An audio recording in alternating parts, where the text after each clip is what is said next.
Hello बच्चों, क्या हाल चाल।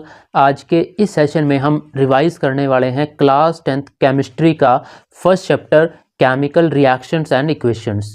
आज के इस एक सेशन में ही हम ये पूरा चैप्टर रिवाइज कर लेंगे। मीन्स ये इस चैप्टर के लिए होने वाली है one shot video.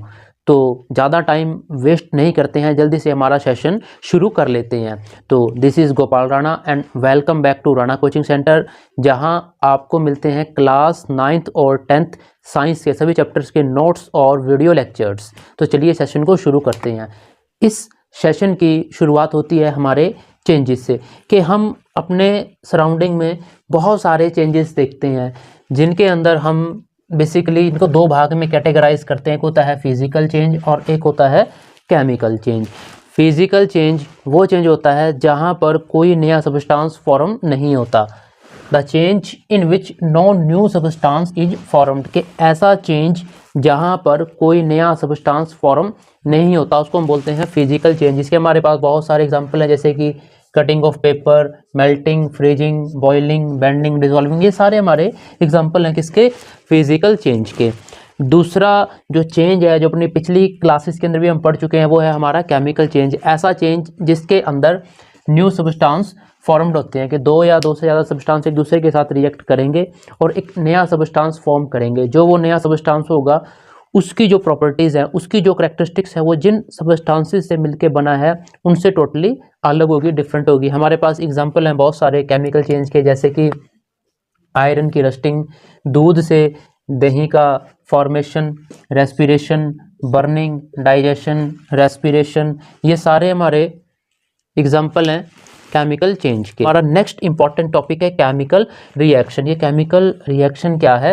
The process in which new substance with new properties are formed from one or more substances, के ऐसा प्रोसेस जिसके अंदर दो या दो से ज़्यादा सब्सटेंसेस एक दूसरे के साथ रिएक्ट करेंगे और एक नया सब्सटेंस फॉर्म करेंगे। और जो वो नया सब्सटेंस है, उसकी जो प्रॉपर्टीज़ हैं, उसकी जो करैक्टरिस्टिक्स है, वो जिन सब्सटेंसेस से मिलके बना है उनसे टोटली डिफर होता है। एग्जांपल के लिए, जैसे कि हमारे पास ए और बी, ये दो सब्सटेंसेस हैं, इन्होंने एक दूसरे के साथ रिएक्ट किया और फॉर्म किया सी। यहाँ पर अब जो एक केमिकल रिएक्शन के टर्म में हम देखें, जो सब्सटेंस एक दूसरे के साथ रिएक्ट करेंगे उनको हम बोलते हैं रिएक्टेंट्स। और रिएक्ट करने के बाद जो रिजल्ट आएगा उस रिजल्ट को हम बोलते हैं प्रोडक्ट। रिएक्टेंट्स क्या है? The substance take part in chemical reaction, कि एक केमिकल रिएक्शन के अंदर जितने भी सब्सटेंसेस पार्टिसिपेट करते हैं उनको बोलते हैं रिएक्टेंट्स। ये दो हो सकते हैं, तीन भी हो सकते हैं, ये हमारे चार भी हो सकते हैं, सभी हमारे क्या होते हैं? रिएक्टेंट्स। अब यहाँ पे ये एक एरो नज़र आ रहा है। ये एरो इंडिकेट करता है कि जो रिएक्शन है वो किस डायरेक्शन में हो रही है, वो इधर से इस तरफ हो रही है। और यहाँ पर हम बहुत सारे अलग अलग कंडीशन भी इस वीडियो में आगे डिस्कस करेंगे, कि जिनके बेसिस पर हम कह सकते हैं कि कोई रिएक्शन किस कंडीशन पर हुई है। वो कंडीशन हम आगे डिस्कस करेंगे। एग्जाम्पल के लिए देखिए, जैसे कि कार्बन जब ऑक्सीजन के साथ रिएक्ट करेगा, ये दोनों क्या हैं? रिएक्टेंट्स हैं, तो वो फॉर्म करेगा कार्बन डाइऑक्साइड। तो कार्बन डाइऑक्साइड क्या है? प्रोडक्ट है। अब हमारा नेक्स्ट टॉपिक है, हमें कैसे पता लगे कि कोई केमिकल रिएक्शन हुई है। अब हमारे पास कुछ नोटेशंस होते हैं जिनसे हम ये आइडेंटिफाई कर सकते हैं कि कोई केमिकल रिएक्शन हुई है। सबसे पहले, अगर कलर के अंदर चेंज होता है, फॉर एग्जांपल Fe जब कॉपर सल्फेट के साथ रिएक्ट करेगा तो यहाँ पर एक नया कंपाउंड बनेगा FeSO4 साथ ही कॉपर। यहाँ देखिए, पहले जो ये कंपाउंड था इसका कलर ब्लू था, बाद में जब रिएक्शन हुई एक नया कंपाउंड बना, उसका कलर है ग्रीन। तो अगर कलर चेंज होता है एक रिएक्शन के अंदर, तब भी हम कह सकते हैं कि एक केमिकल रिएक्शन हुई है। अगर रिएक्शन के अंदर टेम्परेचर चेंज होता है, तब भी हम आइडेंटिफाई कर सकते हैं कि एक केमिकल रिएक्शन हुई है। एग्जाम्पल के लिए, जब कैल्शियम ऑक्साइड वाटर के साथ रिएक्ट करेगा तो ये एक कंपाउंड फॉर्म करेगा कैल्शियम हाइड्रोक्साइड, और साथ ही हीट रिलीज होगी।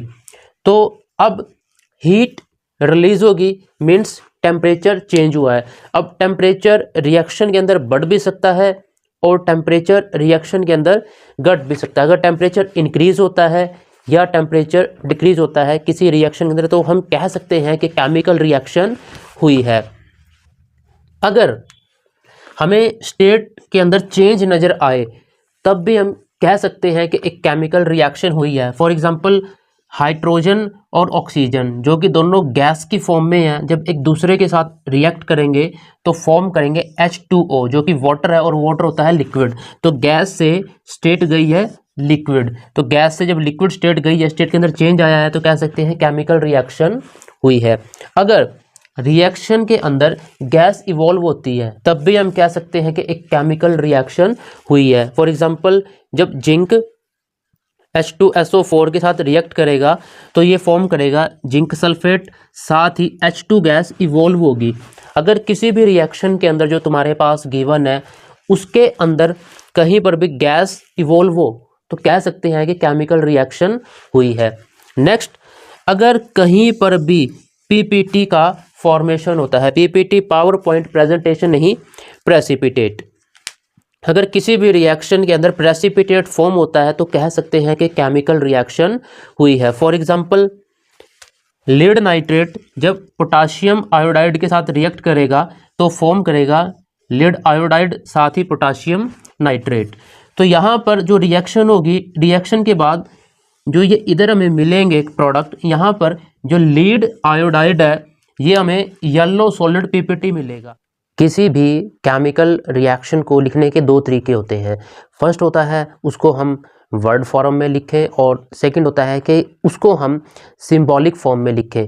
तो नेक्स्ट टॉपिक है हमारा केमिकल इक्वेशन। केमिकल इक्वेशन क्या है कि किसी भी केमिकल रिएक्शन को सिंबॉलिक फॉर्म में लिखना, उसके सिंबल्स को यूज़ करना, उसके फार्मूला को यूज़ करना और फिर लिखना, वो होता है हमारा chemical equation. For example magnesium plus oxygen form करता है मैग्नीशियम ऑक्साइड।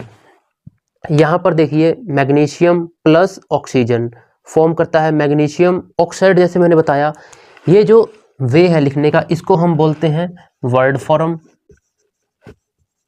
और यहाँ पर इस ही रिएक्शन को हमने सिंबॉलिक फॉर्म में लिखा है, इनके सिंबल यूज़ किए हैं सभी के, तो इसको हम बोलते हैं केमिकल इक्वेशन। अब केमिकल इक्वेशन के दो टाइप्स हम डिस्कस करेंगे। फर्स्ट है बैलेंस्ड केमिकल इक्वेशन। नाम से ही पता लगता है कि ऐसा केमिकल इक्वेशन या ऐसा केमिकल रिएक्शन जो बैलेंस्ड हो उसको हम बोलते हैं बैलेंस्ड केमिकल इक्वेशन। कि ऐसा केमिकल इक्वेशन जिसके अंदर रिएक्टेंट साइड और प्रोडक्ट साइड दोनों तरफ ही जो नंबर ऑफ एटम्स हैं वो बराबर होते हैं। मीन्स जो रिएक्टेंट्स का मास है वो बराबर होता है प्रोडक्ट के मास के। अब एग्जांपल के लिए देखिए ये है हमारा एक रिएक्शन, इस रिएक्शन के अंदर इधर ये है हमारे सारे रिएक्टेंट और ये है हमारे प्रोडक्ट। यहाँ पर देखिए रिएक्टेंट साइड जिंक का है 1 एटम, प्रोडक्ट साइड भी है जिंक का 1 एटम। यहाँ हाइड्रोजन के 2 एटम्स, यहाँ भी हाइड्रोजन के 2 एटम्स, सल्फर का 1 एटम, इधर भी सल्फर का 1 एटम, ऑक्सीजन के 4 एटम्स और इधर भी ऑक्सीजन के 4 एटम्स। तो ये है हमारी एक balanced chemical equation. Next type है अनबैलेंस्ड केमिकल इक्वेशन। नाम से ही पता लगता है कि जो अनबैलेंस्ड हो, मीन्स कि ऐसा केमिकल इक्वेशन जिसके अंदर रिएक्टेंट साइड और प्रोडक्ट साइड जो नंबर ऑफ एटम्स है वो इक्वल ना हो। मीन्स कि रिएक्टेंट्स का मास प्रोडक्ट के मास के बराबर ना हो, ऐसा रिएक्शन, ऐसा इक्वेशन हमारा क्या होता है, अनबैलेंस्ड केमिकल इक्वेशन। देखिए एग्जांपल के लिए ये एग्जांपल गिवन है, यहाँ पर मैग्नीशियम प्लस ऑक्सीजन क्या फॉर्म करता है, मैग्नीशियम ऑक्साइड। रिएक्टेंट साइड देखिए मैग्नीशियम का 1 एटम, प्रोडक्ट साइड भी मैग्नीशियम का 1 एटम, इधर ऑक्सीजन के 2 एटम्स, यहाँ पर ऑक्सीजन का सिर्फ 1 एटम। तो देखिए ये बैलेंस नहीं है क्योंकि दोनों तरफ जो नंबर ऑफ एटम्स है वो इक्वल नहीं है, तो इन दोनों का जो मास है दोनों तरफ वो भी इक्वल नहीं होगा। तो इस तरह की जो इक्वेशन होती है उसको हम बोलते हैं अनबैलेंस्ड केमिकल इक्वेशन। और हाँ एक बात और, कोई भी केमिकल इक्वेशन है इसका जो रिएक्टेंट्स वाला साइड है उसको हम बोलते हैं लेफ्ट हैंड साइड, और जो प्रोडक्ट वाला साइड है उसको हम बोलते हैं राइट हैंड साइड। हमारा नेक्स्ट टॉपिक है बैलेंसिंग ऑफ केमिकल इक्वेशन। अब हम एक एग्जांपल से समझते हैं कि किसी भी केमिकल इक्वेशन को हम किस तरह से बैलेंस करते हैं। यहाँ पर ये हमारे पास एक इक्वेशन है Fe + H2O। ये क्या है हमारे, ये हैं रिएक्टेंट्स। जब ये दो रिएक्टेंट्स एक दूसरे के साथ रिएक्ट करेंगे तो ये फॉर्म करेंगे एक तो कंपाउंड Fe3O4 और साथ ही जो H2 गैस है वो रिलीज होगी। अब यहाँ पर देखिए Fe के हैं 1 एटम, यहाँ पर है 3 एटम्स, हाइड्रोजन के 2 एटम्स, यहाँ पर भी 2 एटम्स, यहाँ पर ऑक्सीजन है ओनली 1 एटम पर यहाँ पर है 4 एटम्स। तो मीन्स ये हमारी एक अनबैलेंस्ड केमिकल इक्वेशन है। अब हम करेंगे इसकी बैलेंसिंग। बैलेंसिंग के भी कई सारे अलग अलग तरीके हैं करने के। मैं यहाँ पर एक सिंपल सा तरीका करवाता हूँ तुम्हें। तो सबसे पहले क्या काम करेंगे, हम लिखेंगे एलिमेंट्स। एक इक्वेशन के अंदर जितने भी एलिमेंट्स गिवन है उन सभी एलिमेंट्स को लिखेंगे। Fe, hydrogen, oxygen. जैसे मैंने बताया था किसी भी केमिकल इक्वेशन के अंदर इसको हम बोलते हैं रिएक्टेंट वाली साइड को लेफ्ट हैंड साइड और प्रोडक्ट वाली साइड को हम बोलते हैं राइट हैंड साइड। तो इधर लिखेंगे हम LHS। अब देखिए यहाँ पर LHS में Fe के कितने एटम है, 1, और इधर लिखेंगे हम RHS। यहाँ देखिए कितने हैं, 3। यहाँ पर हाइड्रोजन के कितने एटम है, 2, इसके सामने लिखेंगे। राइट हैंड साइड हाइड्रोजन के कितने एटम है, 2। लेफ्ट हैंड साइड ऑक्सीजन के कितने एटम है, इसके सामने लिखेंगे 1। राइट हैंड साइड यहाँ पर ऑक्सीजन के कितने एटम है, 4। इतना काम कर लिया। अब एक सिंपल सा तरीका बताता हूँ कि किसी भी इक्वेशन को बैलेंस करने के लिए सबसे पहले मेटल को बैलेंस करो, उसके बाद नॉन मेटल को बैलेंस करो, फिर कार्बन को बैलेंस करो, फिर ऑक्सीजन को बैलेंस करो और फिर हाइड्रोजन को बैलेंस करो। इस तरीके से करो, इक्वेशन आराम से बैलेंस हो जाएगी। तो सबसे पहले बैलेंस करते हैं Fe को। यहाँ पर है 3 एटम्स और यहाँ पर है 1, तो इसको मल्टीप्लाई कर देते हैं 3 से। ये 3 से मल्टीप्लाई कर दिया। देखो आयरन के हैं 3 एटम्स और यहाँ पर भी हैं 3 एटम्स। अब चलते हैं ऑक्सीजन पे। यहाँ पर ऑक्सीजन का है 1 एटम और यहाँ पर ऑक्सीजन के हैं 4 एटम।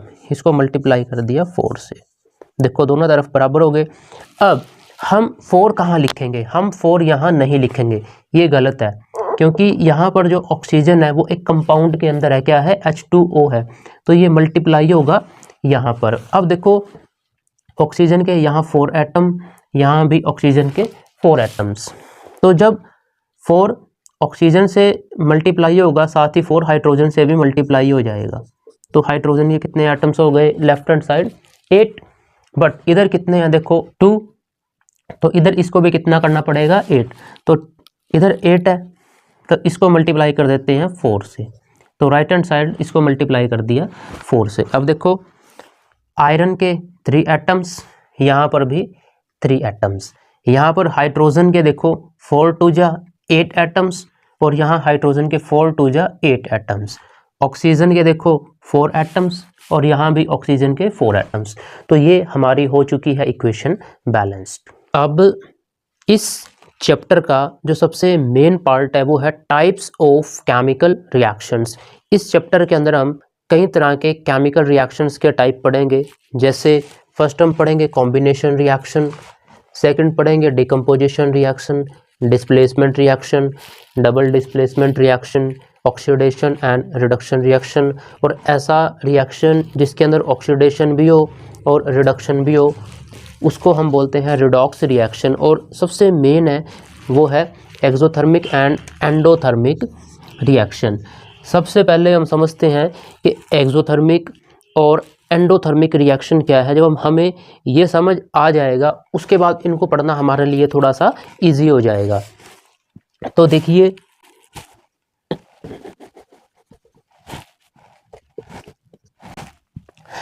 ऐसा रिएक्शन जिसके अंदर हीट की इन्वॉल्वमेंट हो, ऐसा रिएक्शन जिसके अंदर हीट की इन्वॉल्वमेंट हो, या तो हीट ऑब्जॉर्व हो या हीट रिलीज हो, उन दोनों की केस के अंदर एक्सोथर्मिक और एंडोथर्मिक रिएक्शंस आती हैं।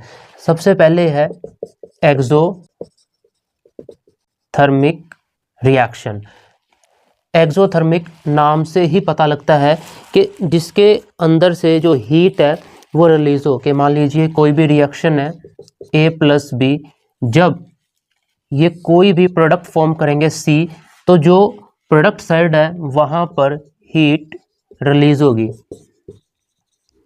जब रिएक्टेंट प्रोडक्ट की फॉर्मेशन करेगा तो जो प्रोडक्ट साइड है उस तरफ हीट रिलीज होती है। फॉर एग्जांपल, जब कैल्शियम ऑक्साइड वाटर के साथ रिएक्ट करेगा तो फॉर्म करेगा कैल्शियम हाइड्रोक्साइड और साथ में हीट रिलीज होगी। सेकंड है एंडोथर्मिक रिएक्शन। ऐसा रिएक्शन जिसको करवाने के लिए हमें हीट सप्लाई करनी पड़े, जिस रिएक्शन के अंदर हीट ऑब्जर्व होती है वो होता है हमारा एंडोथर्मिक रिएक्शन। फॉर एग्जांपल कि A×B है, अब इसने डिकम्पोज होना है A+B में। अभी A और B जो कि एक कंपाउंड की फॉर्म में है वो मस्त अपनी स्टेट के अंदर बैठा है, उसको क्या ज़रूरत है ब्रेक डाउन होके डिकम्पोज होने की A, B, C 3 अलग अलग पार्ट के अंदर। तो उसको ब्रेक डाउन करने के लिए हमें इसके ऊपर कोई हीट अप्लाई करनी पड़ेगी, कोई इसके टेम्परेचर के अंदर चेंज करना पड़ेगा। तो जब किसी भी रिएक्शन को करवाने के लिए हीट सप्लाई की जाती है या जब रिएक्शन के अंदर हीट ऑब्जर्व होती है उसके बाद रिएक्शन होती है, उस तरह के सभी जो रिएक्शन है वो हमारे एंडोथर्मिक रिएक्शन होते हैं। मीन्स कोई भी रिएक्टेंट है जब उसको हीट मिलेगी उसके बाद ही वह प्रोडक्ट बनाएगा, और साथ ही जो एंडोथर्मिक रिएक्शन होती है उसके अंदर गैस भी प्रोडक्ट साइड लिबरेट होती है। तो जितने भी हमारे कॉम्बिनेशन रिएक्शंस होते हैं वो सभी हमारे एक्सोथर्मिक रिएक्शन होते हैं, और जितने भी हमारे डीकम्पोजिशन रिएक्शंस होते हैं वो सभी के सभी हमारे एंडोथर्मिक रिएक्शन होते हैं। एंडोथर्मिक का एग्जांपल देख लो, जैसे कि कैल्शियम कार्बोनेट को जब हम हीट करेंगे तो वो फॉर्म करेगा कैल्शियम ऑक्साइड और साथ में CO2 गैस लिबरेट होगी। Our first type of chemical reaction is combination reaction. Combination नाम से ही पता लगता है जोड़ना, कि जहाँ पर सब्सटेंसेस एक दूसरे के साथ जुड़ेंगे। ऐसा कॉम्बिनेशन रिएक्शन या ऐसा केमिकल रिएक्शन जहाँ पर दो या दो से ज़्यादा सब्सटेंसेस एक दूसरे के साथ कंबाइन होंगे और एक सिंगल प्रोडक्ट की फॉर्मेशन करेंगे। फॉर एग्जांपल A+B फॉर्म करेंगे C। इसको एक एग्जांपल से समझिए कि जब कैल्शियम ऑक्साइड वाटर के साथ रिएक्ट करेगा तो ये फॉर्म करेगा कैल्शियम हाइड्रोक्साइड और साथ ही CO2 गैस लिबरेट होगी। नेक्स्ट टाइप है केमिकल रिएक्शन का डिकम्पोजिशन रिएक्शन। डिकम्पोजिशन नाम से ही पता लगता है डिकम्पोज होना, टूटना। तो ऐसा केमिकल रिएक्शन जो एक सिंगल हमारे पास गिवन होगा उसको हम बाहर से कोई एक्सटर्नल हीट सप्लाई कुछ प्रोवाइड करेंगे और वो दो या दो से ज़्यादा सिंपल सब्सटेंसेस के अंदर ब्रेक डाउन हो जाएगा। तो एग्जांपल के लिए देखिए, जैसे कि मेरे पास है A×B, जब इसको मैं कोई हीट प्रोवाइड करूँगा तो ये जो कंपाउंड है वो ब्रेक डाउन हो जाएगा और A+B मुझे फॉर्म करके देगा। अब जो हमारा डिकम्पोजिशन रिएक्शन है, जितने भी हमारे डिकम्पोजिशन रिएक्शन होते हैं ये सभी के सभी हमारे एंडोथर्मिक होते हैं। मीन्स इनके अंदर हमें हीट को सप्लाई करना पड़ता है किसी भी केमिकल रिएक्शन को करवाने के लिए। मीन्स इसके अंदर हीट ऑब्जॉर्व होती है। अब डिकम्पोजिशन रिएक्शन के अभी हम 3 टाइप पढ़ेंगे। फर्स्ट टाइप हम पढ़ेंगे थर्मल डिकम्पोजिशन। थर्मल नाम से ही पता लगता है कि ऐसा केमिकल रिएक्शन जिसके अंदर हीट की इन्वॉल्वमेंट हो। मीन्स किसी केमिकल रिएक्शन को करवाने के लिए अगर हम उसके अंदर हीट सप्लाई करते हैं और फिर वो हमारा रिएक्शन होता है उसको हम बोलते हैं थर्मल डिकम्पोजिशन रिएक्शन। जैसे कि मेरे पास है कैल्शियम कार्बोनेट। जब कैल्शियम कार्बोनेट को हम हीट करेंगे तो हीट करने के बाद एक तो ये फॉर्म करेगा कैल्शियम ऑक्साइड और साथ ही CO2 गैस लिबरेट होगी। सेकेंड टाइप है डिकम्पोजिशन रिएक्शन का फोटोलिटिक डिकम्पोजिशन। फोटोलिटिक डिकम्पोजिशन या हम इसको फोटोलिसिस डिकम्पोजिशन भी बोलते हैं। ऐसा रिएक्शन जहाँ पर सनलाइट की प्रेजेंस हो और उसके बाद हमारा रिएक्शन हो, उसको हम बोलते हैं फोटोलिटिक डिकम्पोजिशन। एग्जांपल देखिए इसका, हमारे पास है AgCl सिल्वर क्लोराइड। जब ये सनलाइट की प्रेजेंस में आएगा तो ये डिकम्पोज होगा, हमें मिलेगा Ag जो कि सॉलिड होगा और साथ ही जो क्लोरीन गैस है वो लिबरेट होगी। एक और एग्जांपल देखिए, हमारे पास है AgBr सिल्वर ब्रोमाइड। जब ये अगेन सनलाइट की प्रेजेंस में आएगा तो ये डिकम्पोज होगा और डिकम्पोज होकर हमें मिलेगा Ag सिल्वर सॉलिड साथ ही ब्रोमाइन गैस लिबरेट होगी। डिकम्पोजिशन रिएक्शन का तीसरा टाइप है इलेक्ट्रोलिटिक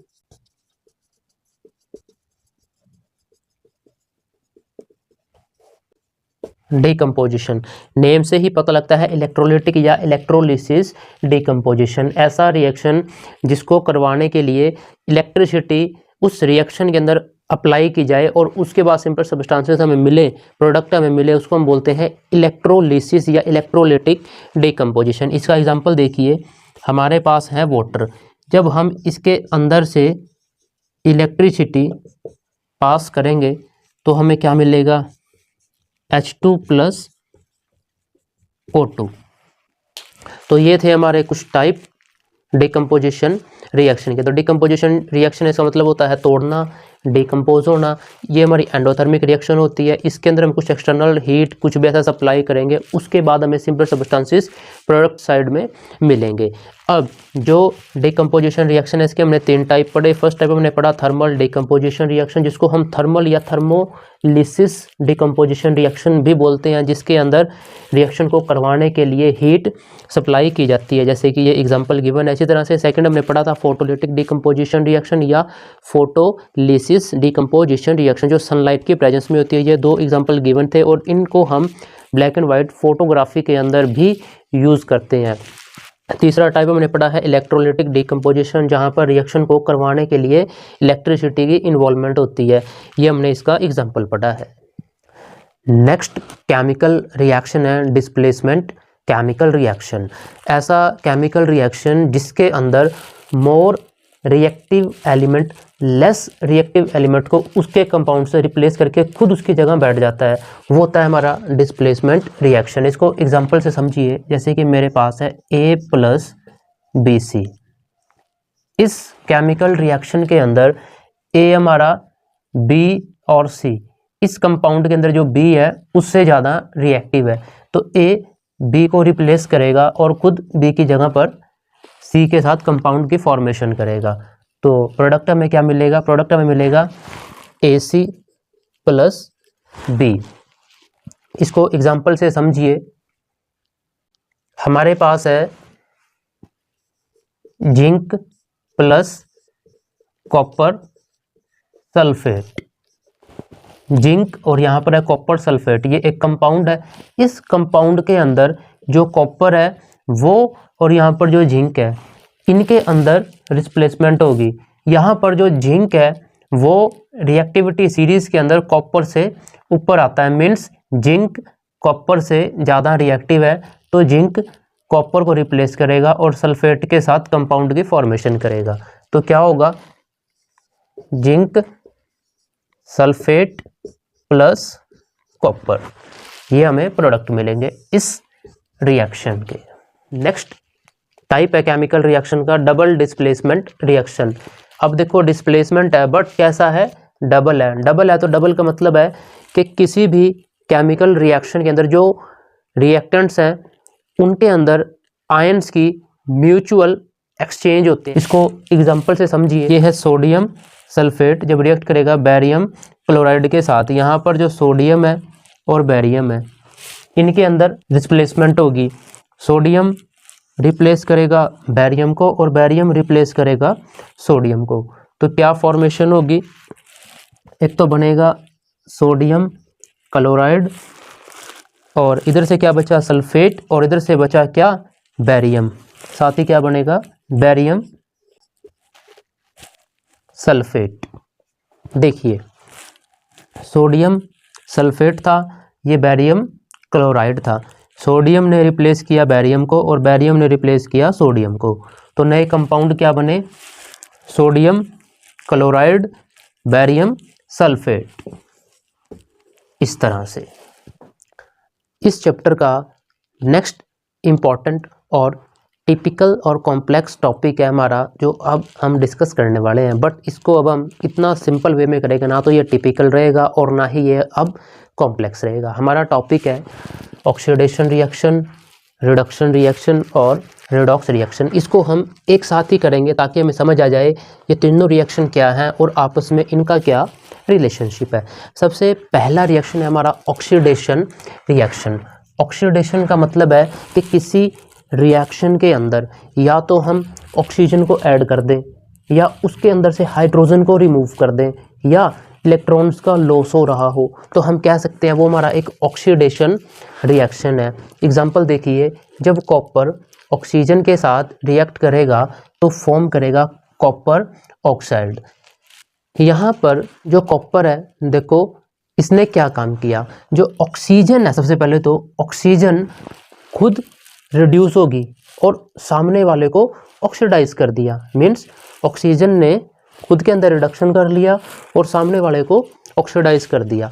तो कॉपर को ऑक्सीजन मिली यहाँ से और ये बन गया कॉपर ऑक्साइड। ठीक है, उसी से एक और टर्म निकल के आई है ऑक्सीडाइजिंग एजेंट, कि ऐसा सब्सटेंस जो खुद रिड्यूस हो जाए और सामने वाले को ऑक्सीडाइज कर दे। मीन्स खुद रिड्यूस हो गया और सामने वाले को ऑक्सीजन दे दी, या सामने वाले के अंदर से हाइड्रोजन को रिमूव करने में उसकी हेल्प करे, वो होता है हमारा ऑक्सीडाइजिंग एजेंट। यहाँ पर इस रिएक्शन के अंदर जो ऑक्सीजन है ये ऑक्सीडाइजिंग एजेंट है, ये खुद रिड्यूस हो गया बट सामने वाले को ऑक्सीडाइज कर दिया, किसको, कॉपर को। दूसरा टाइप है रिडक्शन रिएक्शन। रिडक्शन रिएक्शन के अंदर क्या है, या तो ऑक्सीजन का लॉस हो या फिर रिएक्शन के अंदर हाइड्रोजन को ऐड किया जाए या फिर इलेक्ट्रॉन्स को ऐड किया जाए, तो हम कह सकते हैं वो होता है हमारा रिडक्शन रिएक्शन। एग्जाम्पल से समझिए, हमारे पास है कॉपर ऑक्साइड, जब ये हाइड्रोजन के साथ रिएक्ट करेगा तो ये फॉर्म करेगा कॉपर प्लस H2O। यहाँ पर देखिए क्या हुआ है, सबसे पहले देखते हैं कि यहाँ पर ऑक्सीडेशन किसकी हुई है। देखो हाइड्रोजन है, हाइड्रोजन को मिली है ऑक्सीजन, इसने फॉर्म किया है H2O, तो यहाँ पर हाइड्रोजन की हुई है ऑक्सीडेशन, क्योंकि इसको ऑक्सीजन मिला है, इसके अंदर ऑक्सीजन ऐड हुआ है। और जो कॉपर ऑक्साइड है पूरा कंपाउंड है, इसकी हुई है रिडक्शन, क्योंकि इसने अपना जो ऑक्सीजन है वो सामने वाले को दे दिया और खुद रिड्यूस हो गया। तो यहाँ पर जो हाइड्रोजन है इसकी हुई है ऑक्सीडेशन और जो कॉपर ऑक्साइड है इसके अंदर हुई है रिडक्शन। अब जैसे हमने पढ़ा था ऑक्सीडाइजिंग एजेंट, तो यहाँ पर ऑक्सीडाइजिंग एजेंट कौन है, देखो इसने अपना ऑक्सीजन इसको दे दिया, तो कॉपर ऑक्साइड यहाँ पे क्या है, ऑक्सीडाइजिंग एजेंट है। एक टर्म और आई है रिड्यूसिंग एजेंट। रिड्यूसिंग एजेंट क्या है, ऐसा सब्सटेंस जो सामने वाले के अंदर से ऑक्सीजन को रिमूव कर दे या सामने वाले के अंदर हाइड्रोजन को ऐड करने में हेल्प करे, वो होता है हमारा रिड्यूसिंग एजेंट। यहाँ पर रिड्यूसिंग एजेंट कौन है, देखो हाइड्रोजन है, इसने सामने वाले के अंदर से ऑक्सीजन को रिमूव कर दिया और खुद ऑक्सीडाइज हो गया, तो यहाँ पर जो हाइड्रोजन है ये हमारा क्या है, रिड्यूसिंग एजेंट है। अब तीसरा टाइप है रिडॉक्स रिएक्शन। देखो रिडॉक्स RED ये है रिडक्शन, OX ये है ऑक्सीडेशन। ऐसा रिएक्शन जिसके अंदर ऑक्सीडेशन भी हो और जिसके अंदर रिडक्शन भी हो, उसको हम बोलते हैं रिडॉक्स रिएक्शन। इसको एक एग्जांपल से समझते हैं, बहुत अच्छी तरह क्लियर हो जाएगा। जब लीड ऑक्साइड कार्बन के साथ रिएक्ट करेगा तो फॉर्म करेगा लीड प्लस कार्बन डाइऑक्साइड। यहाँ पर चारों चीज़ें हमें मिलेगी। यहाँ पे ऑक्सीडेशन भी हुई है, ऑक्सीडाइजिंग एजेंट भी है, यहाँ पे रिडक्शन भी हुई है और रिड्यूसिंग एजेंट भी है। आइए देखते हैं। सबसे पहले यहाँ पे ऑक्सीडेशन किसकी हुई है।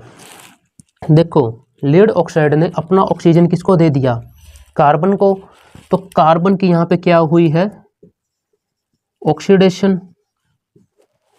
और PbO, इसने अपना ऑक्सीजन सामने वाले को दे दिया और खुद क्या हुआ, रिड्यूस हो गया। तो PbO की क्या हुई है यहाँ पे, रिडक्शन। लीड ऑक्साइड की क्या हुई है यहाँ पर, रिडक्शन। आइए अब देखते हैं कि यहाँ पर ऑक्सीडाइजिंग एजेंट कौन है और रिड्यूसिंग एजेंट कौन है। सबसे पहले ऑक्सीडाइजिंग एजेंट देखते हैं। लीड ऑक्साइड ने खुद रिड्यूस हो गया बट सामने वाले को ऑक्सीडाइज कर दिया।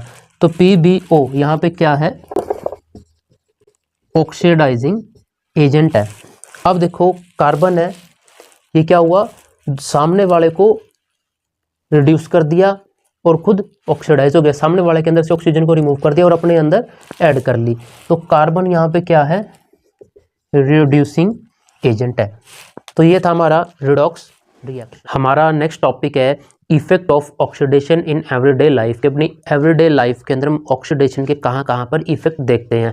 इसके अंदर हम दो टॉपिक्स पढ़ेंगे, एक पढ़ेंगे रेंसिडिटी और एक पढ़ेंगे कोरोजन। सबसे पहले हम पढ़ते हैं कोरोजन के। कोरोजन क्या है, डेफिनेशन क्या कहती है, when metal surfaces are attacked by substances around it, कि जो मेटल सरफेसेस हैं हमारी, जो उनके आसपास ऑक्सीजन, मॉइस्चर और एसिड्स हैं, जब उनसे अटैक होता है मेटल के ऊपर तो वो मेटल हो जाती है हमारी कोरोड, और उसी को हम बोलते हैं कोरोजन। क्या होता है, एक तो हमारे जो मेटल है उसकी जो स्ट्रेंथ है वो रिड्यूस हो जाती है, साथ ही जो मेटल का अपीयरेंस है, उसकी जो शाइनिंग है वो भी हमारी धीरे धीरे ख़त्म हो जाती है।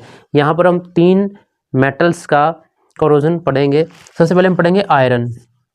जब आयरन ऑक्सीजन और वाटर के कांटेक्ट में आएगा तो आयरन की जो ये ऊपर की सरफेस है, इस ऊपर की सरफेस के ऊपर एक हाइड्रेटेड आयरन ऑक्साइड फॉर्म होगा जो कि हमारी रेडिश कलर की होगी, जो कि एक तरह से हम कहते हैं कि वो हमारी क्या होती है, रस्ट होती है, जंग होती है। सेकंड है कॉपर। कॉपर मेटल जब CO2 और वाटर के कांटेक्ट में आएगी तो उसकी जो ये ऊपर की सरफेस होती है, इस सरफेस के ऊपर कॉपर सल्फेट की फॉर्मेशन होगी जो कि हमारी ब्लूइश ग्रीन कलर का होगा।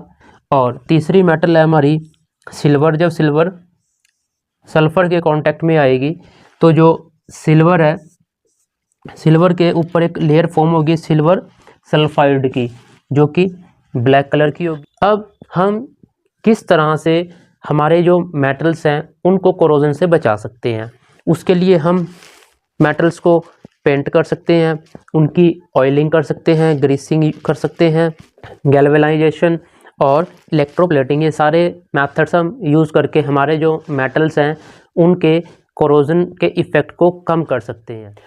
बच्चों, ऑक्सीडेशन का दूसरा इफ़ेक्ट है रेंसिडिटी, कि किसी फ्रूट या सब्जी का सड़ जाना हमारा क्या होता है, रेंसिडिटी होता है। डेफिनेशन क्या कहती है, food material containing fat and oil when left for long time become rancid, that is smell and taste change due to oxidation of food।